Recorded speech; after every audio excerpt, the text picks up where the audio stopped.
Hello, I'm Jennifer Howard with the Archive of American Television. Today is June 26, 2002, and it is my pleasure to be interviewing Phil Roman in Los Angeles, California. Great. All right, now as we get started, we'd like to take about 10 minutes to get some information about your early years and influences. Sure. So we usually start off with, what was your name at birth? My name was Philip Roman.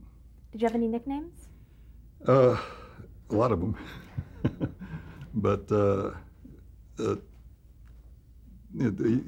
my brothers called me different nicknames, but, none of them stuck. I'd rather not think of them anymore. When were you born? I was born in 1930, December 21st, 1930, in Fresno, California. What was your father's name? Pedro Roman, and he was from Mexico. And what did he do? He was a laborer, and the guy was born during the Depression, right at the very beginning of the Depression, and jobs were very scarce, so there was a lot of working in the fields around Fresno, picking grapes and that kind of work. Eventually, he worked in a winery, became the cellar foreman, but during the Depression was whatever job he could get. What was your mother's name? Enriqueta Roman. So she was also from Mexico. And so they both met in Fresno and were married there, and I was born there. How many siblings did you have? I have 4 brothers, and I'm the oldest. Where did you grow up? I grew up in Fresno. All my early years were in Fresno, and I went to grammar school and high school there and graduated, and then I left Fresno to come to Los Angeles in 1949. What were your hobbies growing up? Got a little bit what kids do. I used to collect stamps, but I used to like to draw. Just building model airplanes, that kind of stuff. Just what kids used to do at those days. Did you take art classes in school? In those days, there were no art classes.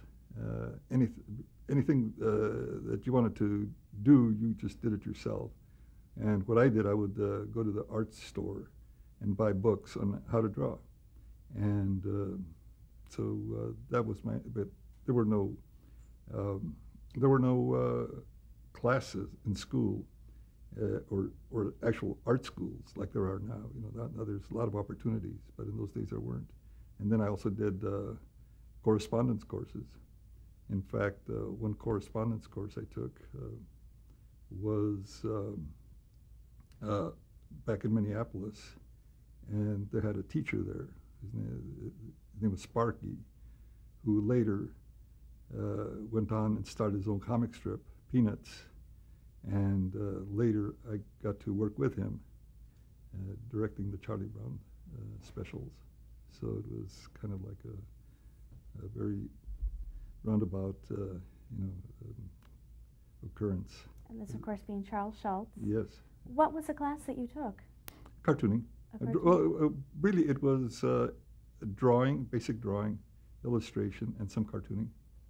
And exactly what did he do as the teacher? He was just one of the young teachers there. He just wrote, I would send my drawings in, and they would come back with notations, and how I could improve this or improve that. And again, it's not as good as somebody being there, when you're making a drawing. But in those days, that was all there was. Not until I came to Los Angeles to go to the art schools here did I get that hands-on kind of information. What kind of a student were you? Just an average. I don't think I was anything outstanding. Just blended in with the crowd, and nothing. Just an average student. Did you know what you wanted to do when you grew up? I think so, yeah. I think I was like about 11 years old when my mother took me and 2 of my brothers to see Bambi. It had just come out.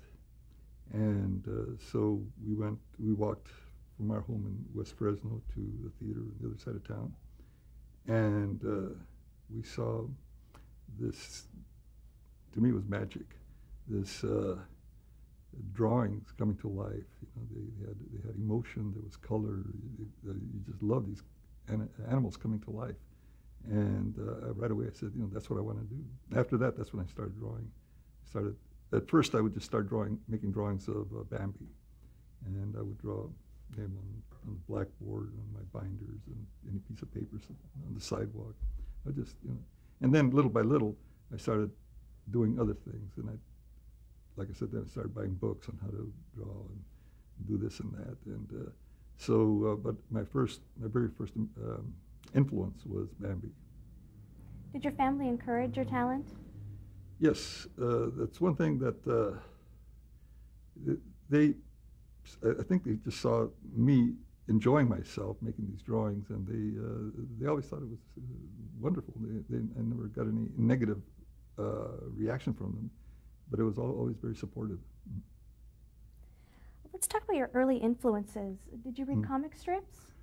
I used to read comic books? I used to read a lot of comic strips, and I think that's probably one of the big influences. I used to collect comic books, and in fact, at one point I had the first Superman comics. I had the first Batman comics, because I used to collect them, and it was, and I just loved the way they told the stories visually, and the characters to me were so vivid and alive. And I liked all kinds of comics. I liked the superheroes, plus I also liked the cartoony ones, because to me it was just these drawings that became part of you. And so I wanted to be a cartoonist, whether it's animator or comic strips. And in high school, when I was going to high school, I had a comic strip in the high school paper. And so that kind of gave me a little impetus that I was going in the right direction. What was your comic strip about in the paper? It was just a little thing that I just came up with called Junior, a little kid that's his adventures, and kind of just three or four panels of this little kid.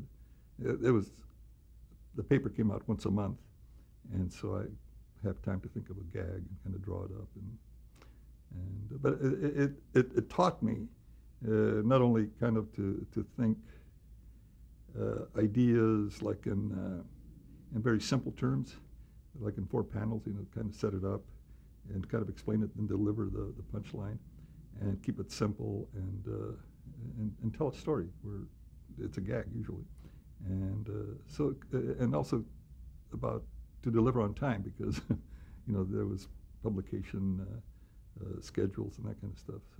So it kind of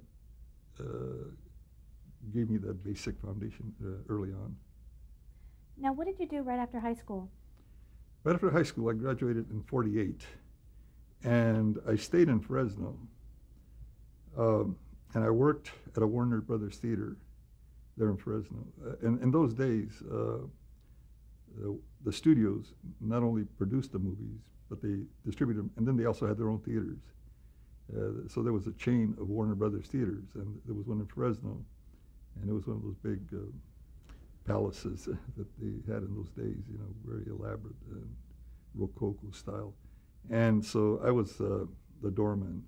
I started as an usher, and then as a doorman. And again, my initial influence had been Disney on Bambi, and here I'm working at Warner Brothers, and all of a sudden I'm seeing a different kind of cartoon.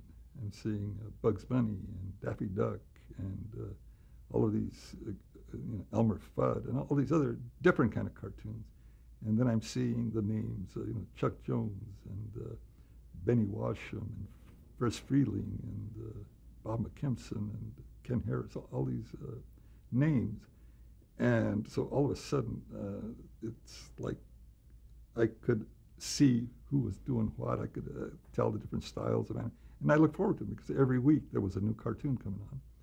And I looked forward to that. So that was my first experience in other kinds. So, there was a fellow working at the theater there. And again, I used to do little sketches and cartoons. And he says, he was older. You know, here I was, what, maybe 17, 18 years old. And he'd already been around out in the world. To me, anybody who'd been out of Fresno had been out in the world. And he'd been to Los Angeles and up and down the state. And he said, he was 24 years old. And he said, he said, you should go to school. There's art schools in Los Angeles that you probably should go there and, kind of improve and better, develop your talent. And in those days, I just, any little bit of encouragement just kind of fueled my enthusiasm and everything. So I did. I quit my job, and I came to Los Angeles. And but what I did first, I got a letter recommendation from my boss there at Warner Brothers in Fresno, and he wrote a letter recommendation. So when I came to LA, I came with $60 in my pocket, and so I showed the letter recommendation to the manager at the Warner's Theater downtown, the Warner's Hill Street Theater, and so I got hired. So I arrived the next day. I had a job, and so I was an usher and doing the usual things that I had been doing back in Fresno. And so then I didn't know art school, so I just looked into the Yellow Pages for art schools. And so there were quite a few of them, but there's one that said animation. And so I called them, and they were in Hollywood. It's a Hollywood Art Center school. And so I came all the way from downtown, and it was on Highland in Franklin at the time. It's an empty lot there right now. But so when I met the people that take the applications and everything, and they brought the owner of the school, Mr. Lovins, Henry Lovins, to come in and meet me. And I don't know, I guess I just looked like I was very enthusiastic or something, because they either felt sorry for me or something, but they took me in. Most of the students at those days there were guys that had been in the service, and they were going to school there on the GI Bill. And so, like, I didn't have enough money. I just gave like $30 down, and then I was making $30 a week. So half of that I gave as my tuition, and then to make up the difference, I would have to work after school a couple of hours a week, a couple of hours a day, and then go work at night all the way downtown. So, and those days the transportation was pretty good, because the red cars were running all the way down, and it was fairly easy to get around. So that's what I did, and then one of the teachers in that school, again, these are the kind of things that kept running through my life, and coincidences and things like that. The teacher that was the cartoon and animation teacher, his name was Ted Bonnickson, and he had been a Disney animator. And so again, we later worked together at Warner Brothers when we were doing the Incredible Mr. Limpet. And he says, so we remained friends, and so that was kind of like the impetus and how I got to Los Angeles. Did you also serve in the military around this time? Yes, I went to Hollywood Art Center for 1 year, and then in 1950, that's when the Korean War started. And so late, about August or something like that, September, I went back to Fresno to register for the draft. And so then I started working at the theater there, just to see when I would get called, and at the theater where I had worked at before. And so in the meantime, I decided rather than wait to be called, I decided to enlist into the Air Force. And so then I joined the Air Force for 4 years. And I spent the time when I went to radio school. They sent me to radio school in St. Louis, outside of St. Louis, Belleville. And then the Korean War was going on, so they sent me to France. Not too shabby duty. And so I spent 2.5 years in Europe, in Fontainebleau, France, and then near Munich, and then finally in Trier, Germany. And so I spent, like say, 4 years in the military. And then when I came back to Los Angeles, and that then I decided to, since I could qualify for the GI Bill, then I started going to the Art Center School. At the time, it was on 3rd Street there in Hollywood, and it was a terrific school. It was really a real good, solid school, and that's when I was going to Art Center. Is one day one of the fellows, one of my classmates, came in and said, Disney's is hiring. They're looking for people. And I didn't have to hear that twice, because then I called Disney Studios and said, is it true, are you hiring? He says, yeah, just bring your portfolio in and so we can analyze it.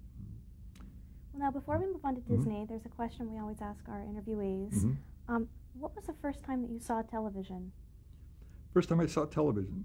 Well, I think it was when I was going to school, when I was working downtown Los Angeles.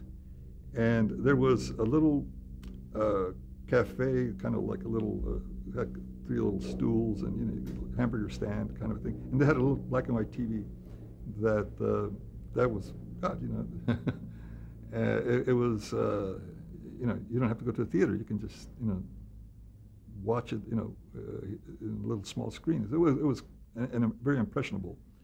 But that's, I believe that's the first time I saw it. It was here in Los Angeles, and it was like in a little hamburger stand that had one little TV set there. Do you recall any of the shows that you saw when you first saw television? The shows were very basic in those days. Very people just talking, and there was roller derby was going on. There was wrestling, and there was just a lot of commercials, people selling cars and kind of stuff like that. And I think Milton Berle had a show on about that. He was one of the first guys that was on, because I remember the fact that he was his show was on the air. But there was not very memorable shows. Well, now back to Disney. About what year was this that you were hired on?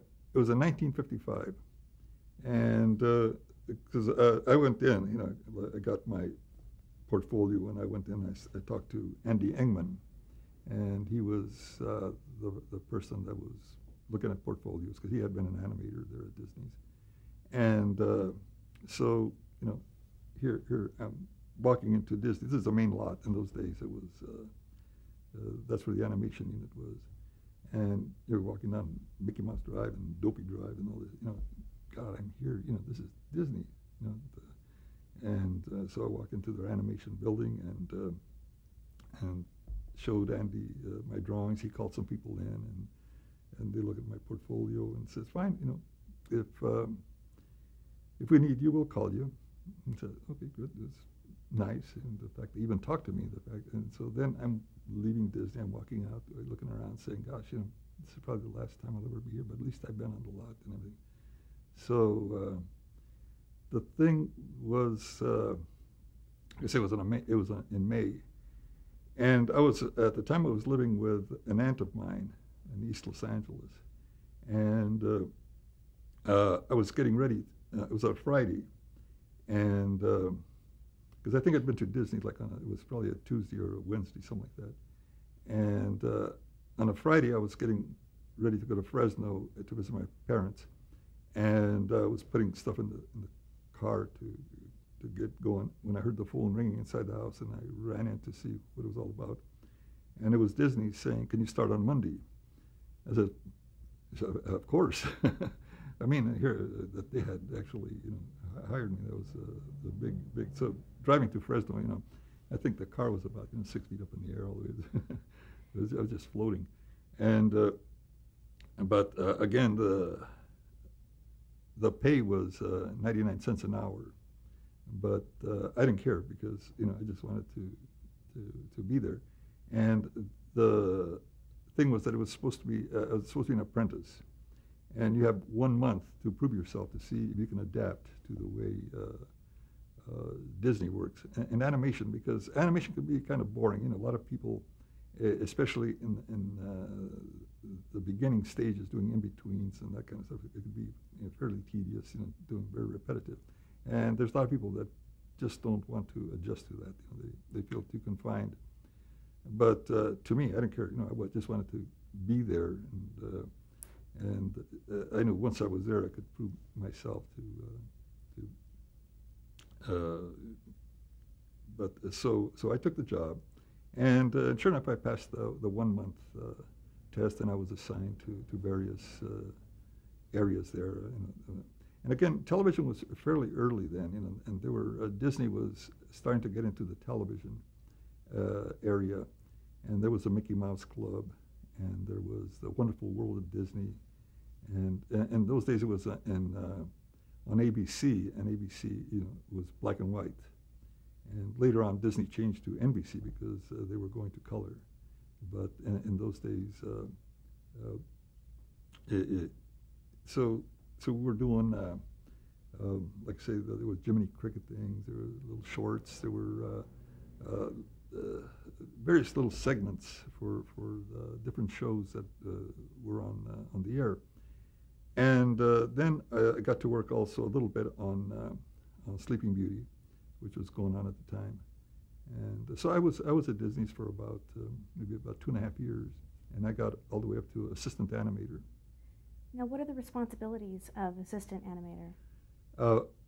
Now, that's one thing about animation. Everything is kind of cut and dried, an assistant animator works, an animator works out the action very roughly, very sketchy drawings, and just is more concerned with the movement and the timing and the action of the characters.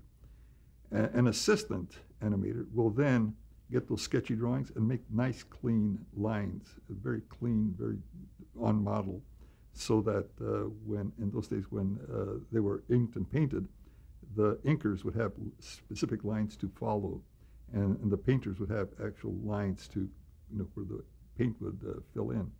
So the assistant animator is very crucial, because it had to be a real good artist, because the drawings have to be nice, beautiful, solid drawings. And again, and then the in-betweener, see, the assistant makes every third or fourth drawing or fifth drawing. Then an in-betweener goes in and makes the drawings in between to smooth out the action. So there's a bit very specialized, and so you move up once you're a good in-betweener, then you can move up into be an assistant, and sometimes it takes a couple of years. What style of animation did the Disney studio employ? It's the full animation, and Disney's at the time, and still is, for their features, known for their full animation, very full character animation, where everything moves, everything has solidity and substance, and again, because of the budgets, you could do that for the theatricals.